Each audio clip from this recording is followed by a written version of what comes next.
Hi friends, welcome to my YouTube channel. अगर आप लोगों को मेरी चैनल की स्टोरीज अच्छी लगे तो लाइक से सब्सक्राइब जरूर से जरूर करना, बेल आइकन बटन भी प्रेस कर देना। Thank you. मेरा नाम रचना है। मैं अपनी स्टोरी आप लोगों के साथ शेयर करना चाहती हूँ। एक बार की बात है, तब सरस्वती पूजा नज़दीक ही थी। हम सब सहेलियाँ मिलकर अपने स्कूल को बहुत अच्छी तरह से सजाएं।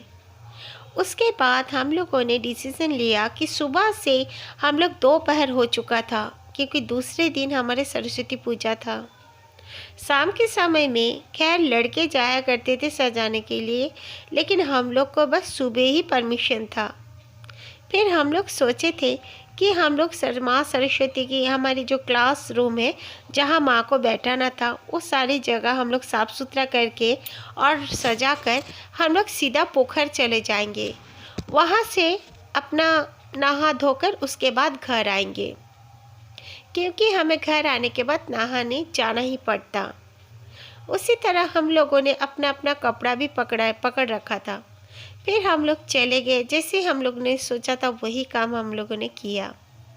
हम 5 दोस्त नहाने के लिए चले गए और कुछ सहेलियां थी जो लोग बोले नहीं हम लोग पहले घर जाएंगे, और कई सहेलियां शायद नहा कर भी आई थी। खैर हम पांचों वहां पर चले गए। जाने के बाद उस दिन काफ़ी मौसम भी बिगड़ा हुआ था। जैसे कि बदली छाई हुई थी, पूरी तरह बादल घेर के रखा था आसमान को। सूरज का भी कोई दर्शन नहीं था। हम लोगों को ठंड भी काफ़ी लग रही थी। मैंने कहा मैं नहीं नहा सकती, मैं घर पर ही जाकर नहाऊंगी, मैं गर्म पानी करके नहाऊंगी, मैं नहीं नहाऊंगी। लेकिन मेरी 4 फ्रेंड्स वो लोग उतर गए, और उतरने के बाद एक फ्रेंड थी मेरी, उसका नाम था साखी। साखी कुछ दूर चली गई थी और ज़ोर ज़ोर से चिल्लाने लगी, चीखने लगी वो। हम लोगों ने सोचा पहले कि वो मजाक कर रही होगी, लेकिन नहीं, वो बहुत चीखने लगी और हाथ पैर को अपना जैसे ऊपर छटपट करने लगी। ये देखकर हम लोग उसके पास जाने लगे। तब मैं भी कूद गई पोखर में और उसके पास जाने लगी। जाते जाते हम देखते हैं कि वो जगह शांत हो चुका है। हम लोगों ने साखी को बहुत बुलाया, लेकिन उसका आवाज़ नहीं आया। वो कोई आवाज़ नहीं दे रही थी। हमारे में से एक फ्रेंड तो नीचे अपना सर घुसा कर भी उसे बहुत देखी, इधर उधर काफ़ी दूर तक, लेकिन नहीं मिली। फिर हम लोग डर चुके थे। हम लोग ज़ोर ज़ोर से चिल्लाने लगे। पोखर के कुछ दूर ही खेती बाड़ी का काम होता था। वो लोग हमारे आवाज़ पाकर दौड़ कर आए। हम लोगों ने कहा कि हमारी एक सहेली ऐसे ऐसे यहाँ पर शायद डूब गई है। पहले तो हम मजाक सोच रहे थे, लेकिन वो कुछ मजाक नहीं था। हमें बाद में पता चल गया था, इसीलिए हम चीखने चिल्लाने लगे। और वो लोग आके जितना हो सके वो लोग नीचे उतरे और उसे ढूंढने लगे। उसी बीच हमारी एक सहेली पिंकी साखी के घर के तरफ चली गई। साखी के 3 बड़े बड़े भैया थे, वो भी स्कूल में ही पढ़ते थे। वो एक लड़का जो उनमें से उसका एक भाई में से वो स्कूल में था। और फिर एक सहेली स्कूल के तरफ चली गई उसके भैया को बुलाने के लिए। वो लोग घर पर से भी उसकी माँ और उसके छोटे भैया आ गए, और इधर उसका बड़ा भाई था वो भी आ गया। सब कोई उसे ढूंढने लगे। जल्दी से उसके माँ उसके और एक भाई को पापा को बुलाने के लिए भेज दिए। बहुत भीड़ जम गई, बहुत तलाशा गया, लेकिन साखी का कोई पता नहीं मिला। उनकी एक ही बेटी थी साखी, लेकिन वो और नहीं मिली। इस बात को करीब 3 दिन गुजर गए। साकी का डेड बॉडी भी नहीं मिल पाया। कहाँ गया, क्या हुआ, कैसे ऐसे हुआ, ये हमारी आंखों के सामने में ही हमें कुछ पता नहीं चला। लेकिन आज तक उस पोखर में कुछ भी नहीं हुआ था। खैर, साकी के मौत के 3 दिन के बाद की एक इंसिडेंट में आप लोगों से शेयर कर रही हूँ।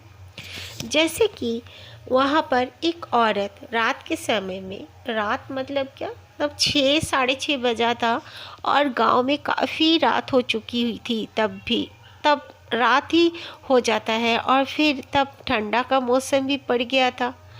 तो वो औरत अपना कुछ काम करने के लिए अपनी बेटी के साथ गई हुई थी। तो देखती है पत्थर के ऊपर में बैठी एक लड़की रो रही है, काफ़ी ज़ोर ज़ोर से रो रही है। कर कर के रो रही है। ये देखकर वो काफ़ी हैरान हो गई और अपनी बेटी को कहा कि देख तो किसी लड़की को कुछ प्रॉब्लम हुआ है क्या? इतनी शाम को वो यहाँ पर बैठ के क्यों रो रही है? तो वो ज़ोर ज़ोर से उस लड़की को बुलाने लगी कि क्या हुआ, तुम क्यों रो रही हो? पर वो लड़की ने इन लोगों को कोई जवाब नहीं दिया, उठी और वो पोखर में चलने लगी। लेकिन ये बात देखकर ये लोग हैरान हो गए और डर गए। वो पोखर में डूब नहीं रही थी, बल्कि वो पानी के ऊपर चल रही थी।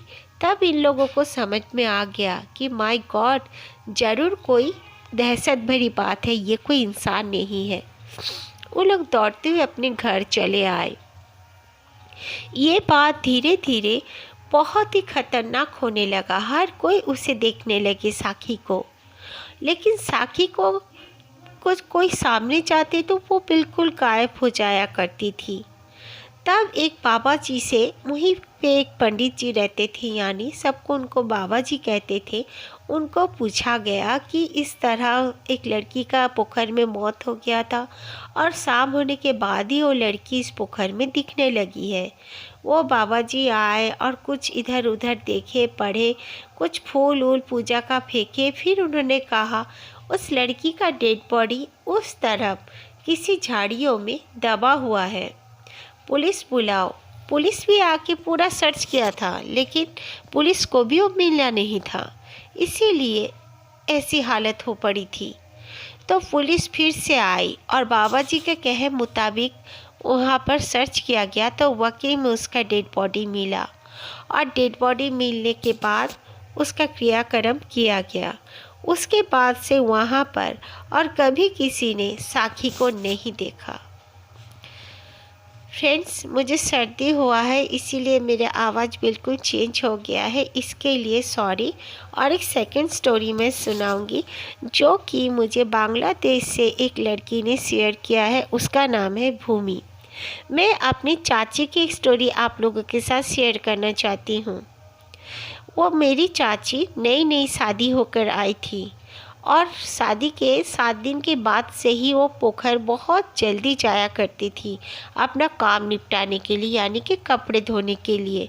दादा दादी और फिर अपने पति का, अपना सबका सॉरी, कपड़े धोने के लिए बहुत सुबह सुबह चली जाया करती थी। गर्मियों का मौसम भी था, क्योंकि उनके ससुर और यानी कि दादाजी और चाचा वो लोग उठकर बहुत जल्दी अपने खेत में चले जाया करते थे कुछ खाना खाकर। तो इसीलिए चाची को बहुत जल्दी जाना पड़ेगा, उनकी सास ने कह दिया था। तो चाची बेचारी उठकर चली जाया करती थी। जब उसको कुछ दिन हुआ, जाते जाते वो देखती है कि जब कपड़ा धोती है उसके सामने में तैरते हुए एक संदूक आता था।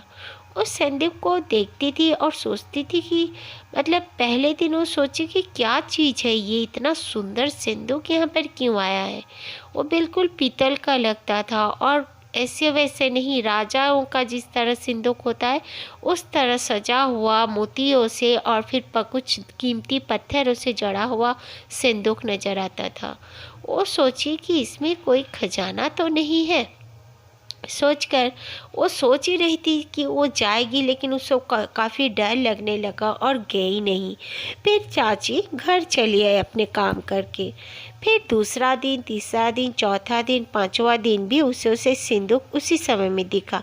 तब चाची को लगा कि नहीं, अगर मैं इसे किसी को नहीं कहूँगी तो शायद और कोई इसे ले जाएगा और फिर मेरे हाथ से ये चला जाएगा। मैं अपने पति को कहती हूँ, और नई नवेली दुल्हन भी थी वो। खैर फिर भी अपने पति से उसने कहा कि देखो मेरे साथ तुम आज चलो, मैं तुम्हें कुछ दिखाऊंगी। तो उसके पति ने कहा ठीक है चलो। वो हंसते हुए चाची के साथ चाचा चले गए। जाने के बाद चाचा खड़े थे वहीं पे, तो देखा, चाची ने देखा कि वाकई में वो सिंदूक धीरे धीरे उसी तरह बहता हुआ आ रहा है। तो चाची ने कहा ये देखो वो आ रहा है, जाओ पकड़ो और उसे खोलो। तो चाचा ने कहा, नहीं नहीं, ये तुम्हें दिखा है, ये तुम्हारे लिए आता है, मेरे लिए नहीं। अगर मेरे लिए आता तो मैं जब यहाँ पर आता हूँ तब क्यों मुझे नहीं दिखा?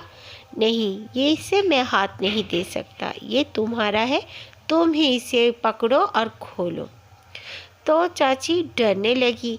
चाचा ने कहा, मैं हूँ ना, तुम्हें डरने की ज़रूरत नहीं है, जल्दी से पकड़ो, खोलो और सच्चाई क्या है तुम जानो। तो चाची ने कहा, ठीक है। खैर उनका पति वहीं पे खड़े थे, उन्हें और डर नहीं लगा। तो धीरे धीरे आगे बढ़ी और उस संदूक को उन्होंने पकड़ा।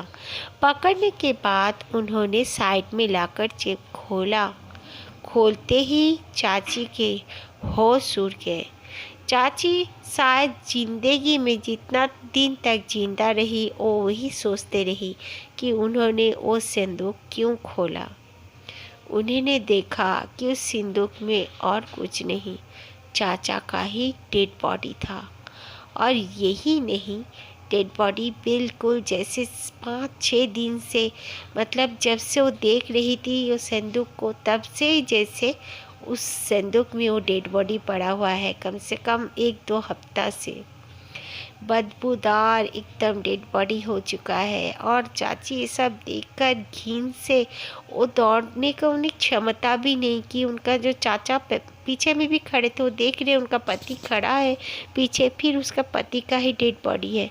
फिर धीरे धीरे देखते हैं कि उनका पति जो खड़े थे वो बहुत ज़ोर ज़ोर से हंस रहे हैं और कह रहे हैं, क्यों, सच्चाई पता चल गया तुम्हें अब? तो चाची कुछ समझ नहीं पाई। कुछ समझती इससे पहले ही उनका जो पति खड़ा था, यानी कि चाचा, वो धीरे धीरे लंबा होने लगा। ज़रूरत से ज़्यादा लंबा लंबा होते होते धुआं जैसे गायब हो गया। चाची का ये देखना था कि वो चीखते हुए चिल्लाते हुए वहीं पे सेंसलेस हो गई। बहुत टाइम तक ना आने की वजह से उसके घर वाले उसे ढूंढने के लिए गए।